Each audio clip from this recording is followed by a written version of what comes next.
ஒவ்வொரு மனிதனும் போராடிட்டு இருக்கான்னா காரணம் தன்னோட சந்ததிகள் நல்லபடியாக இருக்கணும்.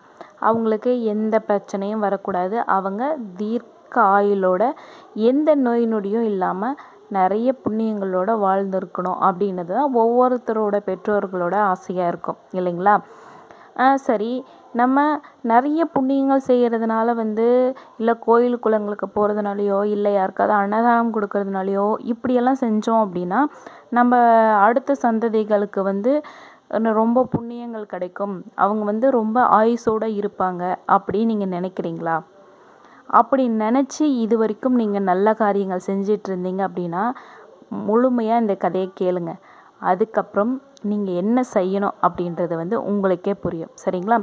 வாங்க கதைக்குள்ளே போகலாம். நான் உங்கள் எஸ்எல் தகடூர் தமிழச்சி. ஒரு அழகான ஒரு நாடு.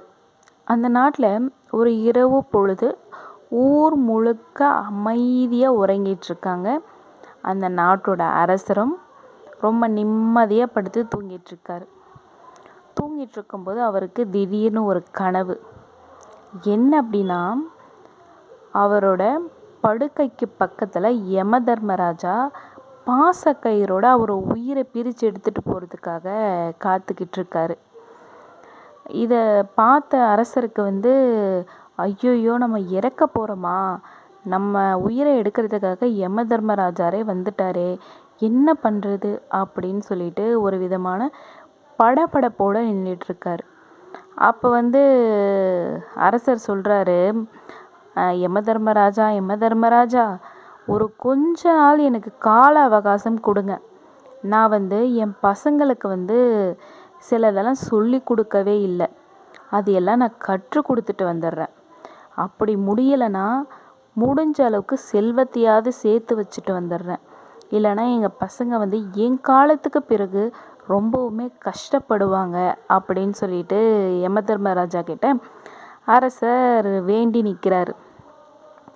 அதுக்கு யம தர்மராஜா சிரிச்சுக்கிட்டே, உனக்கு எவ்வளோ நாள் அவகாசம் கொடுத்தாலும் உன்னால் உன்னோட பசங்கள் எந்த இக்கட்டான சூழ்நிலையிலிருந்தும் காப்பாற்றவே முடியாது அப்படின்னு சொல்கிறாரு. அப்போ அரசர் சொல்கிறாரு, என்ன யம தர்மராஜா இப்படி சொல்லிட்டீங்க, நான் வாழும் காலங்களில் எத்தனை பேருக்கு அன்னதானம் கொடுத்துருக்கேன், எவ்வளோ கோயில்கள் கட்டியிருக்கேன், என் நாட்டு மக்களுக்கு எல்லாத்துக்குமே எல்லா நன்மைகளும் செஞ்சு கொடுத்துருக்கேன் அப்படின்னு சொல்லிட்டு சொல்கிறாரு. நீ இவ்வளவும் செஞ்சு நீ பல செல்வங்கள் சேர்த்து வச்சிருக்க, சரி இதெல்லாம் உன்னோட அடுத்த சந்ததிகளை பாதுகாப்புன்னு நீ நினைக்கிறியா அப்படின்னு சொல்லி யம தர்மராஜா கேட்குறாரு. அதுக்கு அரசர், இதை விட வேறு என்ன புண்ணியங்கள் செஞ்சால் என்னோட தலைமுறையை பாதுகாக்க முடியும் அப்படின்னு சொல்லிட்டு அரசர் கேட்குறாரு. அதுக்கு யம தர்மராஜா சொல்கிறாரு, நீ இந்த அளவுக்கு புண்ணியங்கள் செஞ்சாலும் உன்னோட தலைமுறையை பாதுகாக்கிறதுக்கு தேவையான 3 புண்ணியங்களை நீ செய்யவே இல்லை அப்படின்னு சொல்லிட்டு யம தர்மராஜா சொல்கிறாரு. உடனே அரசருக்கு 3 புண்ணியங்களா, நான் எவ்வளவோ புண்ணியங்கள் பண்ணியிருக்கேன், நீங்கள் என்ன வெறும் 3 புண்ணியங்கள் செய்யலை அப்படின்னு சொல்கிறீங்க அப்படின்னு சொல்கிறாரு. இதெல்லாம் உனக்கு விவரமாக என்னால் சொல்லிகிட்டு இருக்க முடியாது, உன்னோட உயிர் இப்போ பிரிய போகுது அப்படின்னு சொல்லிட்டு யம தர்மராஜா சொல்கிறாரு. ராஜா எப்படியும் என் உயிரை நீங்கள் எடுத்துகிட்டு போக போகிறீங்க, அதுக்கு முன்னாடி அந்த 3 புண்ணியங்கள் என்னன்னு கொஞ்சம் சொல்லிங்களேன், அதுக்கப்புறம் நான் சந்தோஷமாக உங்கள் கூட நான் வந்துடுறேன் அப்படின்னு சொல்லிட்டு அரசர் கேட்குறாரு. உடனே யம தர்மராஜா ஒரு கொஞ்ச நேரம் யோசிச்சுட்டு, சரி நான் ஒரு கதை சொல்கிறேன், கதைன்னா இது உண்மையாக நடந்த ஒரு கதை, இதை நான் உனக்கு சொல்கிறேன், இதுக்கப்புறம் உனக்கு அந்த 3 புண்ணியங்கள் என்ன அப்படின்றது உனக்கே புரியும் அப்படின்னு சொல்லிட்டு யம தர்மராஜா சொல்லிட்டு தன்னோட கதையை ஆரம்பிக்கிறாரு. ஒரு ஊரில் ஒரு ராஜா ரொம்பவுமே வளமான ஆட்சி புரிஞ்சுக்கிட்டு வராரு. அந்த நாட்டு மக்களுக்கு என்ன தேவை அப்படின்றத பார்த்து செய்வார். அங்கே இருக்கிற எந்த மக்களுமே எனக்கு இந்த குறை இருக்குது அப்படின்னு அவங்க ராஜா கிட்ட முறையிடுறதுக்கு முன்னாடியே அவர் அந்த குறையை நிவர்த்தி பண்ணி வச்சுருவாராம். அந்த அளவுக்கு ரொம்பவுமே வலிமையான ஒரு அரசர்னே சொல்லலாம். அந்த அரசருக்கு ஒரே ஒரு பொண் மட்டும். ஏன்னா அவரோட மனைவி இந்த பெண் பிறக்கும்போது பிரசவத்தில் தவறி போயிடுறாங்க. அதனால் தன்னோட பொண்ணுக்கு வந்து ரொம்ப பாசமாகவும் ரொம்பவுமே கண்டிப்போடையும் வளர்க்குறாரு. அந்த பெண்ணுக்கு என்ன தேவையோ பாசம் முதற்கொண்டு அந்த பொண்ணுக்கு எல்லாவித கலைகளையும் கல்வியையும் கற்றுத்தராரு. எல்லா கலைகளிலுமே அவள் கை தேர்ந்தவ. எந்த கலை எடுத்தாலும் அதை ஒரு முறைக்கு 2 முறை கற்றுக்கிட்டாவே அவள் சரளமாக அந்த மொழியே இருந்தாலும் சரி, அந்த கலையாக இருந்தாலும் சரி, அனைத்தையுமே கற்றுக்குவாள். அந்த அளவுக்கு திறமைசாலி அந்த பெண். அந்த பெண் வந்து பருவமடைகிறா. ஒவ்வொரு முறையும் ஒவ்வொரு விதமான பிரச்சனைகள் வந்தாலும் இதை இப்படி தான் கையாளணும் அப்படின்னு சொல்லிட்டு அரசர் அப்பப்போ நடக்கும் பிரச்சனைகளையும் அதுக்கான வழிமுறைகளையும் எடுத்து சொல்லி வளர்ப்பார். அதனால் அந்த பெண் வந்து ரொம்பவுமே தைரியசாலியாகவும் ரொம்ப திறமை கொண்டவளாகவும் வளர்றா. இந்த மாதிரி கொஞ்சம் காலங்கள் போய்கிட்டு இருக்கு. அப்போ வந்து அரசர் வந்து தூக்கத்திலேயே தன்னோட உயிரையும் பிரிஞ்சு போயிடுது. உடனே இளவரசி வந்து கொஞ்சம் நிலை குலைஞ்சு போயிடுறா. அடுத்த தலைமுறை யார்? அந்த பெண் தான். அவங்க நாட்டை பொறுத்த வரைக்கும் ராஜா இறந்து போயிட்டார் அப்படின்னா அவங்களோட அடுத்த தலைமுறை பெண்ணாக இருந்தாலும் சரி ஆணாக இருந்தாலும் சரி அரசவையில் தலைமை பொறுப்பு ஏற்பது அப்படின்றது வந்து அந்த நாட்டோட வழக்கம். அரசர் வந்து தன்னோட பொண்ணை வந்து முடிச்சூட்டணும் அப்படின்னு சொல்லிட்டு அரச குலத்தை சேர்ந்த அமைச்சர்களும் அந்த புலவர்களும் வந்து பேசுகிறாங்க. இப்படியே ஏதாவது ஒரு பேச்சுக்கள் நடந்துக்கிட்டு இருக்கு. இருந்தாலும் அந்த அரச குடும்பத்தை சேர்ந்த சிலருக்கு வந்து இந்த பெண்ணுக்கு கீழே நம்ம ஆட்சி நடக்கணுமா அப்படின்னு சொல்லிட்டு அவங்களுக்கு பிடிக்கலை. எப்படியாவது தன்னோட பசங்களை அரசவையில் ஏற்றணும் அப்படின்னு சொல்லிட்டு அவர் வந்து ரொம்பவுமே கண்ணும் கருத்துமாக அந்த வேலையில் ஈடுபடுறாரு. அந்த அந்த இதில் எப்படியாவது அந்த பெண்ணை ஆட்சிக்கு கொண்டு வரணும் அப்படின்னு சொல்லிட்டு அந்த புலவர்களும் அந்த அந்த நாட்டோட சட்டத்தை திட்டங்களை தீட்டும் அமைச்சர்களும் வந்து என்ன சொல்கிறாங்கன்னா, என்னதான் இருந்தாலும் அரசருக்கு பிறகு அவரோட வாரிசு தான் வந்து தலைமை பொறுப்பு ஏற்பது வந்து நம்ம நாட்டோட சட்டம். அதனால் இந்த எப்படியாவது வந்து அவளோட மகளை தான் வந்து இந்த நாட்டுக்கு இளவரசியாக முடிசூட்டணும் அப்படின்னு சொல்லிட்டு எல்லாரும் ஒரு விதத்தோடு முடிவெடுக்கிறாங்க. என்னடா பண்ணுறது அப்படின்னு சொல்லிட்டு இந்த குடும்பத்தை சேர்ந்த அந்த சில எதிர்வாதிகள் வந்து சில திட்டங்கள் தீட்டுறாங்க. எப்படியாவது தன்னோட மகனை வந்து ஆட்சியில் அமைக்கணும் அப்படின்னு சொல்லிட்டு. ஆனால் இந்த நாட்டோட வழக்கம் என்ன அப்படின்னா, அரசு பதவி ஏற்கும் யாராக இருந்தாலும் அந்த நாட்டில் ஒரு இடத்துல ஒரு ஆறு இருக்கும். அந்த ஆறில் வந்து நிறைய சுழல்கள் இருக்கும். அந்த ஆற்றில் குளித்து தன்னோட முன்னோர்கள் இறந்து போனவர்களுக்கு வந்து மனமாற மனமுருகி வேண்டி அவங்கக்கிட்ட ஆசி பெற்றதுக்கு அப்புறம் தான் வந்து முடிசூட்டணும் அப்படின்னு சொல்லிட்டு ஒரு வழக்கம் இருக்குது. அதனால் அந்த ஆறில் குளிக்கிறதுக்காக ஏற்பாடுகள் நடத்தப்படுது. இதை வந்து அந்த எதிரிகள் வந்து தன்னுக்கு வசமாக ஏதாவது அமைச்சுக்கணும் அப்படின்னு சொல்லிட்டு திட்டம் தீட்டுறாங்க. அப்போ என்ன பண்ணுறாங்க அப்படின்னா, அந்த சுழலில் வந்து இந்த இளவரசி மாட்டுவாங்களா இல்லையா அப்படின்றத வந்து சரியாக சொல்ல முடியாது. ஆனால் அந்த சுழல்ல இருந்து இவளை தப்பிக்கவே விடக்கூடாது. எப்படியாவது வந்து இந்த இளவரசியை வந்து அந்த சுழல்லையே மாட்டிக்கிற மாதிரி ஒரு வழி பண்ணணும். சரி, அந்த சுழலில் மாட்டி அவள் இறந்தாலும் சரி, இல்லை அந்த ஆற்றோட அடிச்சுக்கிட்டு போனாலும் சரி. ஏன்னா அந்த ஆறு முடியும் இடத்துல ஒரு காட்டுவாசிகள் வந்து வசிச்சுக்கிட்டு வராங்க. அந்த காட்டுவாசிகள் இந்த அரசர் மேலே தீரா பகை கொண்டவங்க. எப்படினாலும் இந்த இளவரசி மாட்டினா அப்படின்னா இவர் வந்து இந்த அரசனோட வாரிசுன்னு தெரிஞ்சுக்கிட்டு அந்த பொண்ணை கண்டிப்பாக கொன்னுடுவாங்க, நம்மளுக்கு வேலை சுலபம் அப்படின்னு சொல்லிட்டு அந்த குடும்பத்தை சார்ந்த எதிரிகள் வந்து திட்டம் போடுறாங்க. சரின்னு சொல்லிட்டு அடுத்த நாள் அந்த வேலைகளுக்கான எல்லா சம்பிரதாயங்களும் ஆரம்பிக்கப்படுது. இளவரசியும் குளத்தில் இறங்கி குளிக்கிறதுக்காக போகிறாங்க. போகும்போது வந்து அவள் வந்து சுழலில் மாற்றுறது கிடையாது.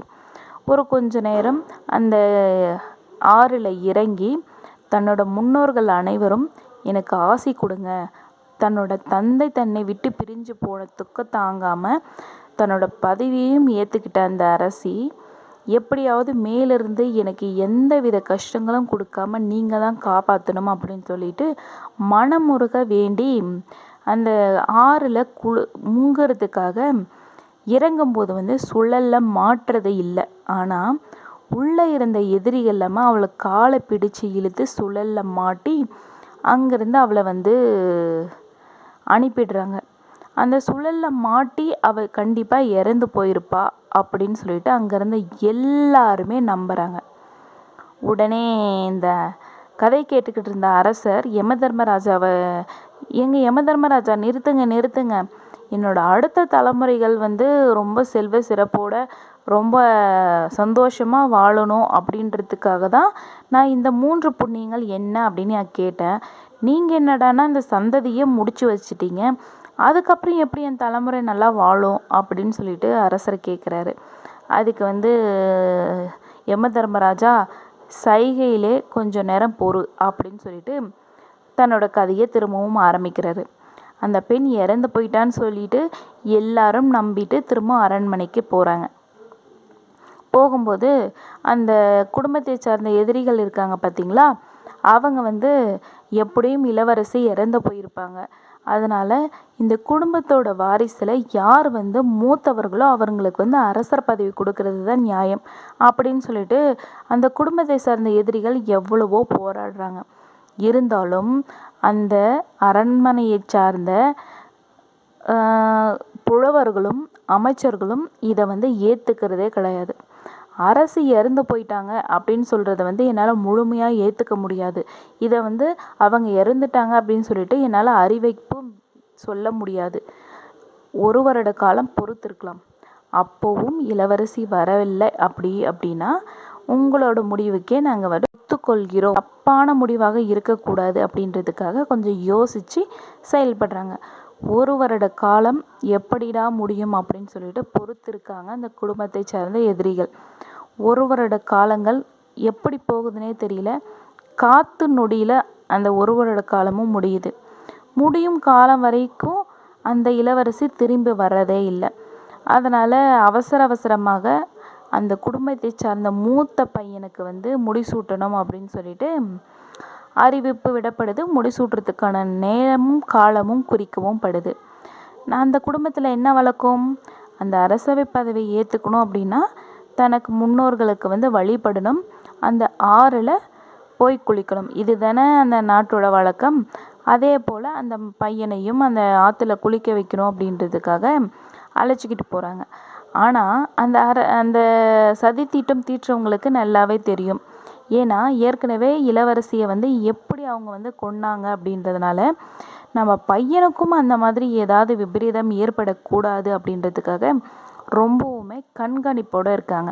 அந்த ஆறில் இறங்கும்போது எந்த இடத்துல சுழல் இல்லை, எந்த இடத்துல பாதுகாப்பானது அப்படின்னு சொல்லிட்டு பார்த்து தன்னோட பையனை குளிக்க அனுப்புகிறாரு அந்த சதி தீட்டும் ஒரு நபர்.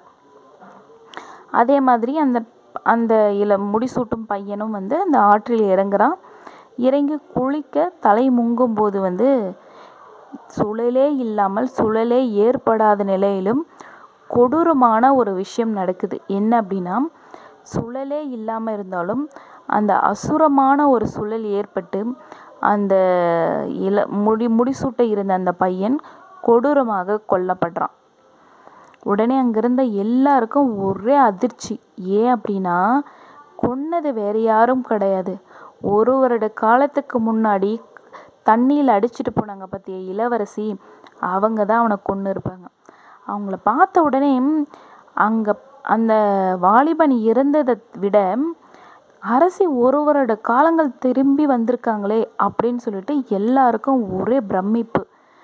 இவ்வளோ காலங்கள் கழித்து எப்படி அவங்க திரும்பி வந்திருக்க முடியும் அப்படின்னு சொல்லிட்டு எல்லாரும் ஆச்சரியத்தோடு நிற்கும்போது எப்படி திரும்பி வந்தோம் அப்படின்ற கதையை சொல்ல ஆரம்பிக்கிறாங்க இளவரசி. இளவரசி வந்து அந்த சுழலில் மாட்டிக்கிட்டது என்னவோ உண்மைதான், இருந்தாலும் அவள் வந்து நீச்சலில் வந்து மிகவும் கை தேர்ந்தவள் அப்படின்றத வந்து அந்த சதி தீட்டுறவங்களுக்கு தெரியாமல் போயிடுச்சு. அதனால் அந்த சுழலில் மாட்டிக்கிட்டாலும் எப்படியோ அந்த சுழலில் தப்பிச்சு வெளியில் வர அளவுக்கு திறமையாக அந்த நீச்சல் போட்டு அந்த சுழலிருந்து தப்பிச்சு வெளியில் வந்துடுறாங்க அந்த இளவரசி. அப்போ மயங்கிய நிலையில் வந்து இந்த ஆற்றுக்கு பக்கத்து கரையில் அவங்க கிடப்பாங்க. அப்போது அந்த வழியாக வந்த அந்த காட்டுவாசிகள் அவளை பார்க்குறாங்க. பார்த்துட்டு சோதித்து பார்க்கும்போது அவள் கையில் அந்த அரச குலத்தோட முத்திரை இருக்கிறத பார்த்துட்டு, இவள் வந்து நம்மளோட எதிரி நாட்டோட குடும்பத்தை சார்ந்தவ, இவளை எப்படியாவது கொல்லணும் அப்படின்னு சொல்லிட்டு முடிவெடுத்து அவளை தன்னோட கிராமத்துக்கு அழைச்சிக்கிட்டு போகிறாங்க. அவளும் அந்த மயக்கத்துலேருந்து கண் விழித்து பார்க்கும்போது வந்து அவளை கொல்றதுக்கான எல்லா விதமான காரியங்களும் அங்கே நடந்துக்கிட்டு இருக்கு. இவளுக்கு வந்து என்ன சொல்கிறதுனும் புரியல, எப்படி அதை சமாளிக்கிறதுனும் தெரியல. ஏன் அப்படின்னா காட்டுவாசிகளுக்கு இவள் சொல்லும் பாஷை எதுவுமே புரியல, இவள் பேசும் பாஷை காட்டுவாசிகளுக்கு புரியலை. இதிலிருந்து நம்ம எப்படி தப்பிக்கிறது அப்படின்னு சொல்லிட்டு ரொம்ப மும்பரமாக யோசிச்சுட்டு இருக்கும்போது அவளை பலியிடும் நேரமும் வருது. பலியிடுறதுக்கு முன்னாடி அவள் அணிந்திருந்த அனைத்து ஆபரணங்களையும் வந்து கழட்டி வச்சுட்டு அதுக்கப்புறம் தான் பலி கொடுக்கணும் அப்படின்றது அவங்களோட முறை. அதனால் அவளோட நகைகள் எல்லாத்தையுமே ஒவ்வொன்றா கழட்டும் போது ஒரு மோதிரமும் இருக்குது. அந்த மோதிரம் வந்து வெள்ளியாலான ஒரு கற்பறித்த மோதிரம். இந்த மோதிரம் எப்படி வந்துச்சு அப்படின்னா, அந்த காட்டுவாசிகள் குடும்பத்தை சார்ந்த யாராவது தனக்கு உதவிகள் செஞ்சாங்க அப்படின்னா அவங்களுக்கு கைமாறாக அந்த மோதிரத்தை கழட்டி கொடுக்கறது அவங்களோட வழக்கம். உடனே அந்த காட்டுவாசிகளுக்கெல்லாம் ஒன்றும் புரியலை. இந்த மோதிரம் எப்படி இந்த பெண் கைக்கு வந்துச்சு, என்ன நடந்தது, இதை வந்து நம்மளோட முன்னோர்கள் யாரோ உதவி பண்ணதுக்காக இது கொடுத்துருக்காங்க, இதை நம்ம எப்படி தெரிஞ்சுக்கிறது, என்ன விஷயம் அப்படின்னு சொல்லிட்டு எல்லாரும் குழம்பி போய் நிற்கிறாங்க. அப்போது ஒரு கொஞ்ச நேரம் அந்த பலியிடும் முறையை வந்து தள்ளி வச்சுட்டு, நீ யார், நீ எதுக்காக இந்த மோதிரம் உன்கிட்ட வந்துச்சு, எப்படி இந்த மோதிரம் வந்து உன்கிட்ட வந்து சேர்ந்தது, இது எல்லாம் எங்களுக்கு சொல்லி தான் ஆகணும், எங்களுக்கு வந்து சில குழப்பங்கள் இருக்குது, நீ இதை தெளிவுபடுத்தி தான் ஆகணும் அப்படின்னு சொல்லிட்டு அங்கேருந்து அவங்க எல்லாரும் சொல்கிறாங்க. இவள் வந்து தன்னோட சூழ்நிலையை எடுத்து சொல்கிறதுக்கு அவங்களுக்கு மொழி புரியலை. என்ன பண்ணுறதுன்னு தெரியாமல் அங்கேருந்து அவங்கெல்லாம் ஒரு கொஞ்ச நேரத்துக்கு எங்களோட மொழியையும் நாங்கள் பேசும் முறையையும் உங்களுக்கு கற்றுத்தரோம், அதை நீங்கள் கற்றுக்கிட்டு உங்களோட விளக்கத்தை நீங்கள் கொடுக்கலாம் அப்படின்னு சொல்லிட்டு எல்லாரும் சொல்கிறாங்க. கொஞ்ச நேரத்துக்கு அவளுக்கு எல்லா விதமான சைகைகளும் மொழிகளையும் கற்றுக் கொடுக்கப்படுது.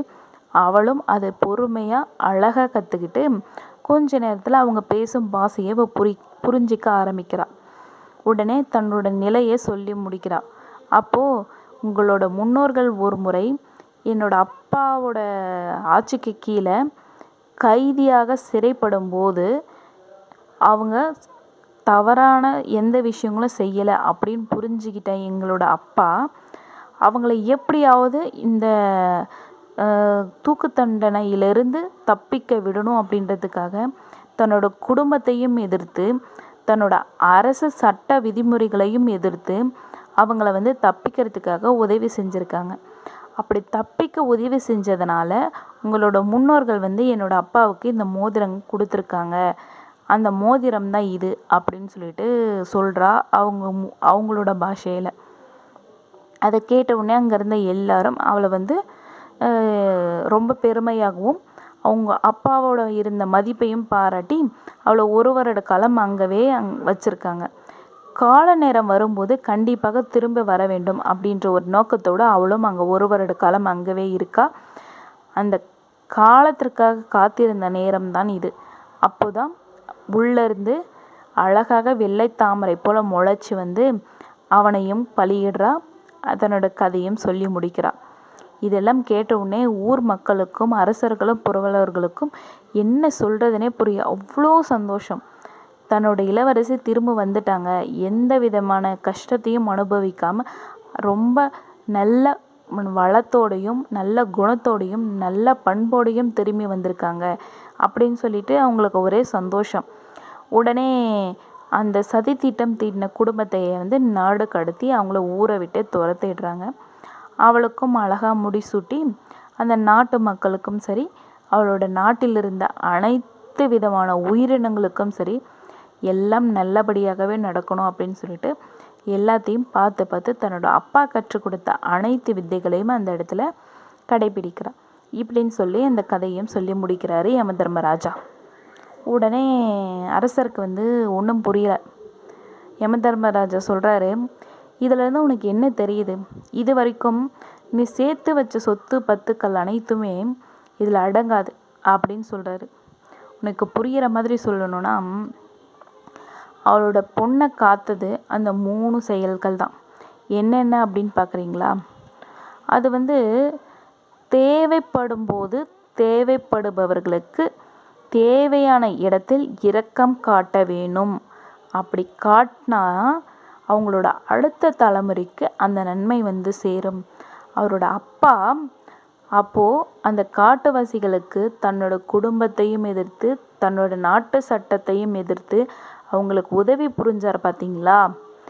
அந்த உதவி புரிஞ்ச நேரம் அவங்களுக்கு தன்னோட மகள் மரண கட்டத்துலேயும் அவளை பாதுகாத்திருக்கு இல்லைங்களா?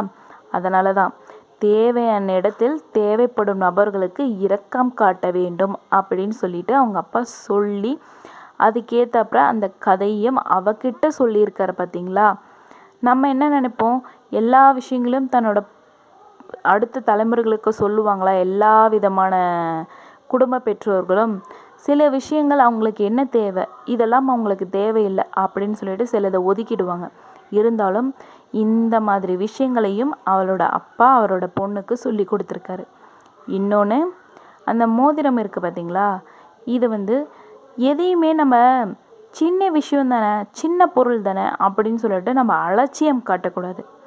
அவர் எவ்வளோ பெரிய அரசர், அவர்கிட்ட இல்லாத தங்கமா வைரமா வைடூரியங்களா இருந்தாலும் அந்த காட்டுவாசிகள் கொடுத்த சிறு வெள்ளி மோதிரம் அதுதான் அவளோட உயிரையே காப்பாற்றிருக்கு. அந்த மோதிரத்தை அவர் துச்சமாக நினச்சி தூக்கி போடாமல் தனக்கு பிறகு தன்னோட பொண்ணுக்கு போய் சேரணும் அப்படின்றதுக்காக அந்த மோதிரத்தையும் அந்த கதையையும் சொல்லி அந்த மோதிரத்தை அவரோட பெண்ணுக்கு கொடுத்துருப்பாரு இல்லைங்களா? அப்போவே அவர் இதெல்லாம் எதுக்கு அப்படின்னு சொல்லிட்டு தூக்கி போட்டிருந்தாவோ, இல்லை அந்த கதையை பற்றி எதுவுமே சொல்லாமல் அவங்க பொண்ணுக்கிட்ட கொடுத்துருந்தாவோ என்ன நடந்திருக்கும் இல்லைங்களா? 3வது முக்கியமான விஷயம், ஒவ்வொரு பெற்றோர்களும் அடுத்த தலைமுறைக்கு சொல்லி கொடுக்குற செஞ்சு கொடுக்குற அவங்களுக்கு ஒரே ஒரு உத்தரவாதம் என்ன அப்படின்னு பார்த்தீங்கன்னா, கல்வியும் கலைகளும்.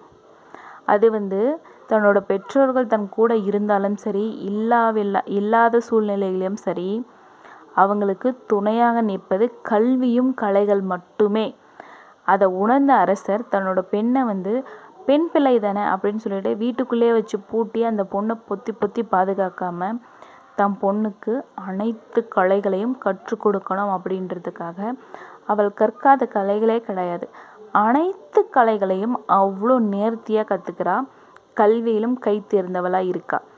அந்த கல்வியும் கலையும் தான் அங்கே அவளோட பாஷை புரியாத நேரங்களிலும் கொஞ்சம் அது சிறு நேரங்களில் அவளுக்கு அதை விரைவாக கற்றுக்கொள்ளும் திறமை கொண்டு அதே மொழியில் திரும்பவும் அவங்களுக்கு விளக்கத்தையும் கொடுக்குற அளவுக்கு அறிவியை கொடுத்தது எது? அவளோட கல்வி. அதனால் கல்வி கண் போன்றது அப்படின்றது நம்ம எல்லாருக்குமே தெரியும். கல்வி ஒருவனை எந்த இடத்துலையும் எந்த ஆபத்திலிருந்தும் காப்பாற்றும் அப்படின்னு சொல்லிட்டு யமதர்மராஜா சொல்லி முடிக்கிறாரு. இப்போ தெரியுதா? இந்த 3மே இந்த பசங்களுக்கு நீ சொல்லி கொடுக்கவே இல்லை. இந்த 3 இருந்தால் உன்னோட தலைமுறைகள் மேலும் மேலும் வளரும் அப்படின்னு சொல்லிக்கிட்டே இருக்கும்போது அவருக்கு திடீர்னு முழிப்பு வருது. கண் திறந்து பார்க்குறாரு. ஓ, இவ்வளவும் நம்ம கனவா அப்படின்னு நினச்சிக்கிட்டு அப்போ தான் யோசிக்கிறாரு. நம்ம தம் தலைமுறைகளுக்கு புண்ணியத்தை சேர்க்குறோன்னு சொல்லிட்டு தான தர்மங்களை மட்டும்தான் சொல்லி கொடுத்துருக்குமே தவிர நம்மக்கிட்ட இருக்கிற ஒவ்வொன்றையும் அவங்களுக்கு சொல்லவே இல்லை. நம்ம ஒரு நல்லது செய்கிறோம் அப்படின்னா அதை தன்னோட பசங்களுக்கும் சொல்லி அதோட சிறப்பையும் சொல்லி அதுக்கேற்றாப்புல பக்குவப்படுத்தணும். எந்த விஷயத்தையுமே அலட்சியமாக இருக்கக்கூடாது. கல்வியை கண்டிப்பாக கொடுக்கணும் அப்படின்றத அப்போ தான் அவர் உணர்றாரு. அதே இதுக்கப்புறமாவது இந்த புண்ணியங்களை தன்னோட பசங்களுக்கு சொல்லி கொடுக்கணும் அப்படின்னு சொல்லிட்டு ஒவ்வொன்றையும் பார்த்து பார்த்து தன்னோட பசங்களுக்கு கற்றுக் கொடுக்கவும் ஆரம்பிக்கிறாரு. இப்போ எல்லாருக்கும் புரிஞ்சிருக்கும், நம்ம பசங்களுக்கு சேர்த்து வைக்கிற பெரிய சொத்தே இந்த 3 செயல்கள் தான். இதுக்கப்புறமா அது நம்ம பசங்களுக்கு வந்து புண்ணியம் வேணும் புண்ணியம் வேணும் புண்ணியம் வேணும் அப்படின்னு சொல்லிட்டு கோயில் குளமாக ஏறி இறங்காமல் முடிஞ்ச அளவுக்கு இந்த 3 புண்ணியங்களை செய்யுங்க. சரிங்களா? இதோட நானும் இந்த கதையை முடிச்சுக்கிறேன். நன்றி, வணக்கம்.